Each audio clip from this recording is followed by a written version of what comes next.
I don't know of any job in civilian life where you can literally pack your kitchen away into the back of a truck and deploy again anywhere. Hello, my name is Des and I'm a chef within the Royal Air Force.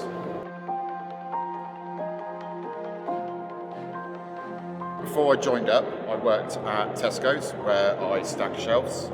I decided that I needed a little bit more from life.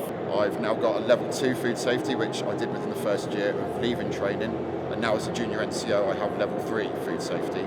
I'm currently employed on 3 Mobile Catering Squadron as a junior NCO. So a junior NCO is the equivalent of a junior manager. That involves managing my team, managing accounts, managing food orders, deploying to anywhere within the country and abroad.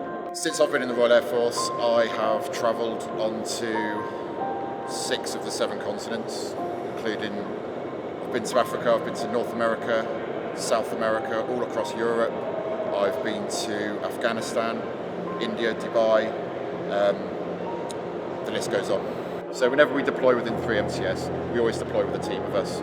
It's enjoyable working within a team. You have a team that you can trust, a team that you rely on, a team that you know has your back, and working in that environment is brilliant. So being a chef within the Royal Air Force doesn't just necessarily mean that you're going to be in the mess. You can do deployed catering like I do.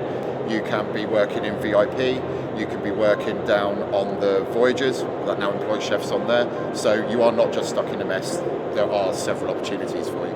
Within the Royal Air Force and within 3MCS, we have our senior managers who will always provide us with pointers, courses to go on to help us to better ourselves, to enable us to become better managers in the future and enable us to look after our staff better throughout.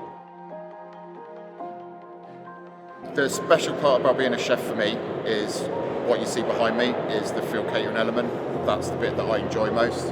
That's the bit that I feel the Royal Air Force gets the most out of me.